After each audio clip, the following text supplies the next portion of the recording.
Hello again, everybody. Welcome to another exciting episode of Critting Your Role, an actor's guide to role playing. Now, first things first, sorry, this is a little late. Unfortunately, I had some things that I had to focus on, specifically passing a financing course, so I didn't get kicked out of college when I only have 4 courses left in order to get my degree. So I had that to focus on and a few other things, but I'm back. This show is continuing and is not going to end. And following the trend that we have been following, the previous episode from a couple weeks ago was a vocal episode where we talked about vocal warm-ups. And the episode before that was a physical episode where we talked about physical warm-ups. So today I'm going to talk about acting theory.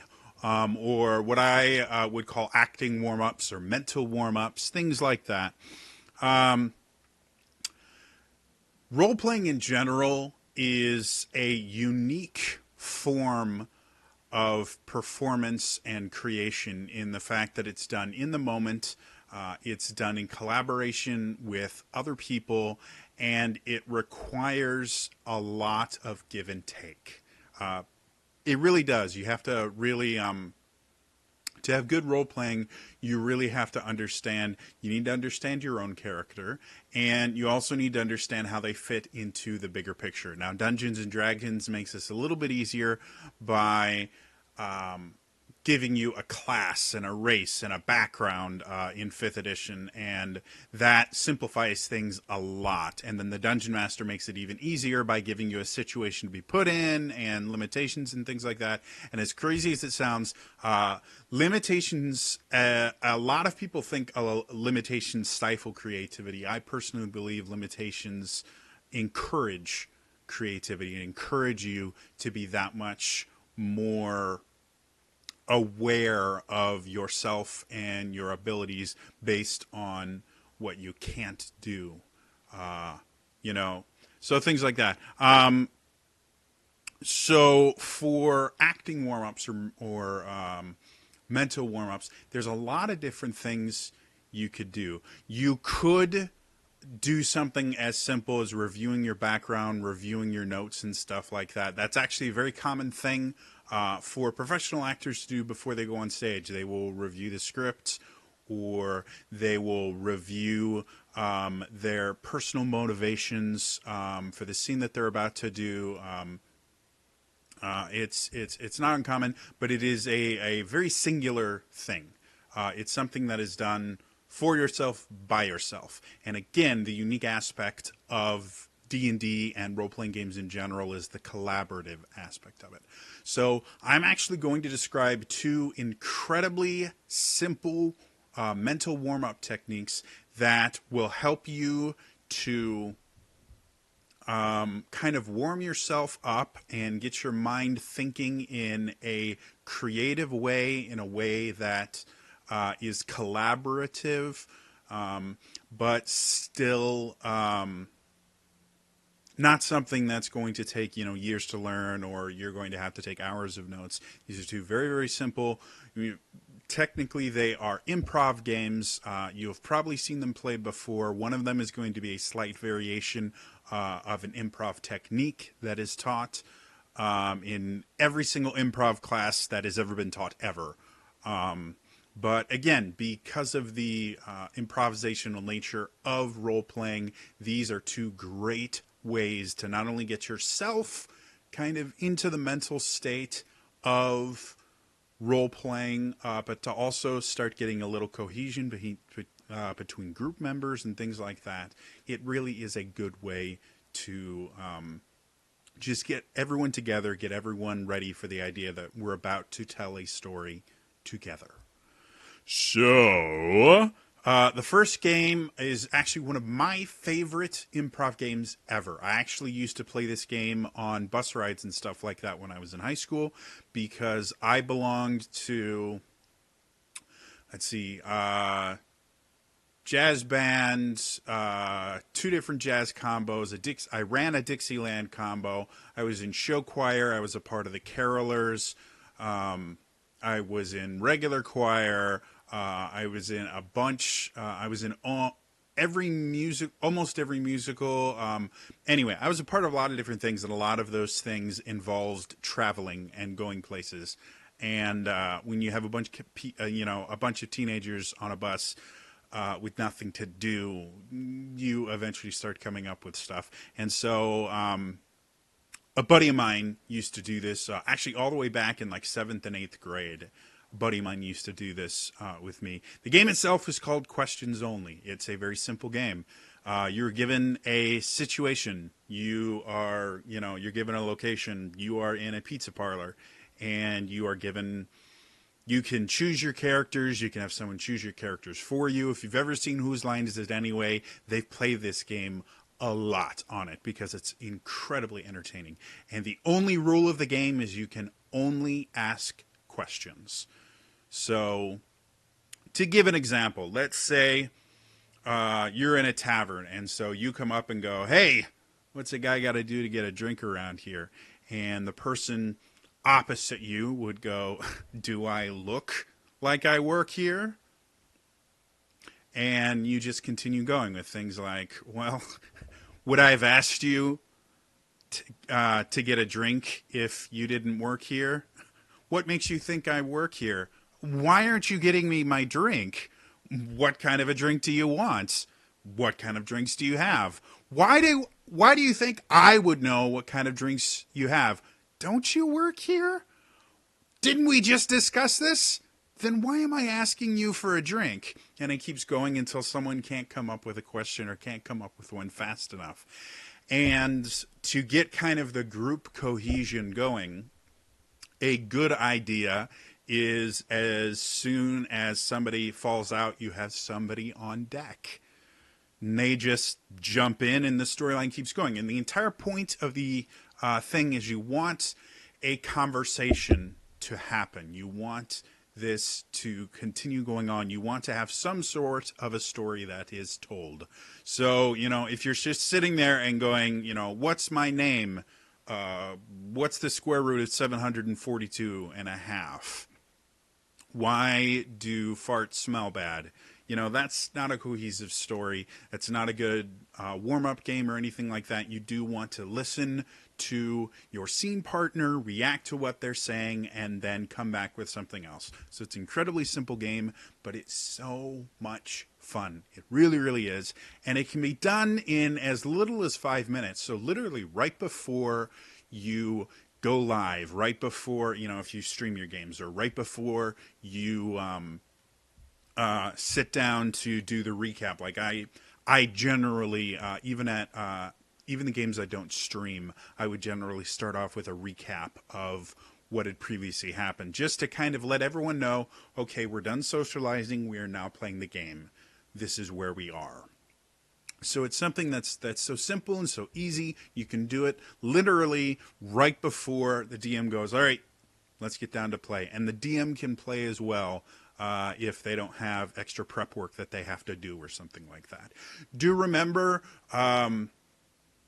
DMs are as much as the creative process, as much a part of the creative process as the players are, and they also are as much as the group as the players are. I mean, look at how Matt interacts with the rest of the group and everything like that. So including them in the warm-up games and stuff like that is always, always, always a good idea. It's actually helpful for them as well as it is helpful for you. The other one is once I kind of came up with off the top of my head specifically for this episode, but it's based on an idea that is taught in improv training. And that is the first rule of improv is always say yes. And the second rule of improv is always say yes and. What that means is in an improvisational situation, you should never be fighting your scene partner. Whatever your scene partner gives you, you should just accept it and continue the scene. Improv can very quickly die off. And become very, very annoying if somebody comes into a room and goes, look, I have a ball. And they hold nothing there, but they go, I have a ball. And the second person goes, no, you have a purse.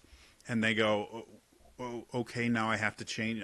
Okay, yes, I have a purse. And in my purse, I have a pen. No, that's not a pen. That's actually a sword. It becomes very jarring. Wow, as I hit my pop filter, it becomes very jarring for the people involved because there isn't a cohesion. There's one person that's telling a story, another person that's just desperately trying to keep up with them. So the always say yes idea is whatever your scene partner says, that is truth. That is how it works. That just go with it. Obviously, in a role-playing game, there are rules and things like that that will define when you can and can't say yes. But for this game itself, we're going to say always say yes. And then the other aspect is always say yes and. You should not simply be letting your scene partner, letting the rest of the group tell the story and just going, yes, yes, that's exactly what it is. Yes, you're right. You want to go yes and. You should be contributing to the story as well. So again, if we take the ball example, your scene partner goes, I am holding a ball. You go, yes, and that ball looks like it's really hot. And they go, yes, yes, and I can't hold it anymore, so I toss it to you. Yes, yes, but it's so heavy that I drop it on the floor. Yes, yes, and it's so hot that it actually starts to the floor right next to your feet on fire. Yes, yes, and I start jumping around, which knocks down a book on top of your head. Yes, yes, and my head hurts so bad that I fall to the ground unconscious. And it goes on from there. So this particular game is specifically designed, again, I made this up. This is not in a book, or at least I am not aware it is in any book anywhere, but it's specifically designed to help players specifically get this idea of yes and, as well as to get your imagination and your ability to visualize up. So it basically starts with get the players together, however many people want to play, get your group together, and you'll have one person who will start by describing a room. And they will start very, very simply. We are in an underground cavern. And then the next person goes, yes, and in the underground cavern there is a small lake. And then the next person goes, yes, and in that lake there is a shiny object that we can see. And then the next person goes, yes, and when you look closely, you notice that the shiny object is moving. And then the next person goes, yes, and when you look closely enough, you realize it's not an object, it's a creature. Yes, and you keep going until you have completely described a room. And once you're done with that little pool, add other things. Yes, and on the opposite side of the room, there's a wall covered in moss. Yes, and you notice that the moss itself is hanging down from the ceiling and concealing a door. Yes, and behind that moss that is hanging down is actually a compartment that has a bunch of text on it. Yes, and the text talks about a dangerous creature that shines and lives in water. And, it just keeps going on and on and on. And again, it's entirely about you have to listen to what other people have said. It forces you to be in the moment. It forces you to be listening to the other members of your party in that, and to be adding to things. And eventually you have this very complex, weird room that you've created. And once you guys get bored doing that, you can start in a new room by simply going, well, we walk down the hallway, and now we are in an underground temple. Yes, and there is an altar to an evil god in the center. Yes, and there are skulls all over the altar. Yes, and the skulls are covered in this black, brackish liquid that we've never seen before. Yes, and the temple itself smells horrendously. Yes, and written on the walls of the temple are all of these strange signs that we've never seen. Yes, and keep going and going and going And again, all of this gets your creative juices flowing. That second one in particular really helps you with the idea of visualization. I think one of the things that can hamper a lot of role players is, especially if you have grid-based combat and maps and things like that, you can fall into a rut where you focus specifically on the things that you can see and everything like that, and you start losing the immersive nature of it. Things like even with three-dimensional terrain and things like that, there's no roof on any of the rooms. Otherwise, you wouldn't be able to see them. So even the idea of there's a roof can change how you deal with things. Can change how you approach situations.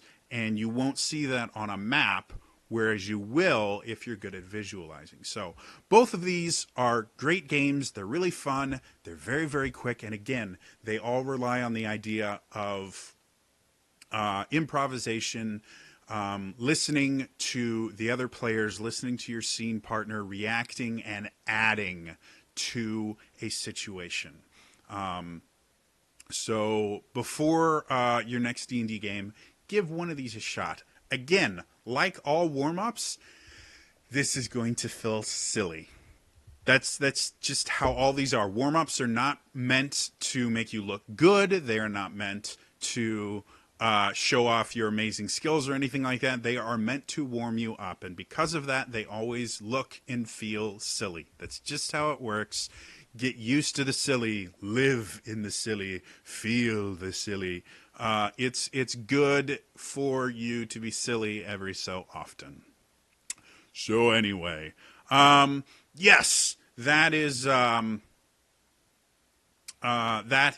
the kind of acting method warm-ups. Now, I thought about a lot of other things that I could have talked about today, and I may talk about them in later videos, go into more traditional acting warm-ups and things like that, things like exploring the space and all these other things. But these felt like the most useful warm-ups you could have from the get-go. And that brings me to my next point, which is the future of this series. I know this specific episode is going a little bit long, but the series itself will be changing from here on in. The entire purpose of Critting Your Role was to give average, everyday role players some little tips and tricks that will improve their ability to role play. And it was in a direct response to an argument that I've heard time and time again against watching Critical Role. And that is, well, Critical Role is bad for Dungeons and Dragons or bad for RPGs in general because those are professional voice actors. Your games are not going to be like that. And I don't think that's true. I think anyone can get into character with a little bit of work. I think anybody can role play very, very effectively. It just takes a little bit of work and it takes a little bit of focus. And so the entire point of this series was to give very simple, easy to follow tricks and tips that I learned while being an actor that will vastly change how well you can role play at the table. And with this final video in this particular part of the series, I've done that. I literally, if the only thing that you ever watch of my stuff is these first 12 episodes, and then you never watch this series again, your role-playing, if you take it to heart, your role-playing will improve 100-fold, 1,000-fold. You will get as much as you can out of the tips I have already given. And I'm very happy about that, and I'm very happy with where this series has gone. But going forward, I'm kind of running out of simple tips and things like that. I'm going to start talking about more advanced techniques, things like doing accents. Accents are not something that absolutely everybody can do. There's some people that have an ear for it, like me, and there are other people that can't even tell the different accents in the countries that they live in. going forward from here, the tips and things like that are going to be much more specific. They may be based on very specific game types. Like I may take things out of the 5e PHB or the Dungeon Master's Guide or something like that. I may talk about Open Legend or Vampire the Masquerade or the Dragon Age RPG system. I may start, talking about very specific tips for each one of these systems. But the series itself is going to change a little bit. It will still be a weekly series as much as possible. Again, my life is crazy, and you may notice that I'm stuttering a little bit more and look a little bit strange. It's because the medication I'm on, they're taking me off it. It's an addictive medication, and I'm going through withdrawal. And so it's a tough process, but I'm going to try and keep making these weekly videos. What I would like from you guys, those of you that have made it to the end of this 20-plus minute video, what would you like me to talk about? What are some things that you've seen on Critical Role, or maybe you've seen on Misclicks, or Dice Camera Action, or Acquisitions Incorporated, or any of the literally dozens of D&D podcasts and streams and things like that out there right now? What are some of the things that you guys specifically would like me to talk about? I can already tell you right now, I will be talking about, I call it just a generalized posh British accent, which is the elven accent. Yes, if you're an elf, all elves are from England, and they're all very wealthy English people. That is always how Elvish has been. I don't know why that's how it is, but elves are English and they're posh. That's how it is. The other accent I will talk about is technically pretty close to a Glaswegian accent, but just a generalized Scottish accent works as well. And that is because dwarves are from Scotland. Cannot tell you why, but the Scottish accent has been just kind of stamped onto dwarves in general. That's how it works. Everyone that does it, listen to Matthew, listen to anyone that does a dwarvish accent, they always come from Scotland. That's how it works. So those two accents are very, very useful. So I will be talking about some more specifics about how I learn accents, specifics about those accents themselves, and stuff like that. So if you want me to talk about accents, those two are already on the list. I use a broad range of accents. In my role playing, I like to use a lot of the various English accents because there's so many of them and they're so varied and they're so much fun for me to do. I've started incorporating a French accent into one of my NPCs and stuff like that. So those are other accents that I can do. Don't ask me to do an Aussie accent because I can't. I'm working on it. It's very, very hard. They have an interesting accent. But what other things would you guys like me to talk about? Obviously, accents are a big deal. Accents are something that everybody talks about. But there's also, I can talk about more acting theory type things. I can talk about more physical things, things that require a little bit more effort to learn. I can talk about, I will be talking about story structure and things like that, because that's an important thing to understand, especially when, you are a part of the storyline structure. You are telling the story through your character's actions, talking about the hero's journey and things like that are all very, very useful things to have if you want to have really meaningful, great stories. But beyond that, I want to know what you guys want, especially what you guys want to hear first. If you want me to, devote this for, a couple of months to just a bunch of different accents, I can do that. If you want to hear more about acting theory and stuff like that, again, I went to college as an acting major. I was a theater major with an emphasis in acting the first time I went, so I can do that. If you want more vocal techniques, I am a classically trained vocalist. I can talk about the difference, I can talk about more ways that you can control your voice and other techniques you can use to change your voice and things like that. Healthy ways to do things like a gravelly voice or a breathy voice without having to worry about damaging your vocal cords. All of these things are possible. I just need to know what you want. I really do. So, yes, please, in the comments below. First of all, since this is the end of the first kind of arc of this series, what do you guys think? What do you think are the most useful things I've talked about so far? What are the least useful things for you personally that I've talked about in these first 12 episodes? And then, what do you want to see next? What things interest you? What things do you want to see? Do you want to hear me tell stories about role-playing experiences I've had? What is it that you guys want to see in this series? Because critting your role is something that I'm very, very passionate about. It is something that I believe there's a market for right now. A lot of people are getting into their very first role-playing game, and they want to be able to have those amazing moments like they have on Critical Role or Acquisitions Incorporated or Dice Camera Action, and they simply don't know how to. And that's what this series is here for. You do not have to be a professional voice actor to be a really great role player. You do not have to be a professional actor. You do not have to be a professional vocalist or a classically trained musician or anything like that. You simply have to understand a few basics about how your body works and have an open mind to working and trying new things and stretching your own abilities to new places you haven't been before.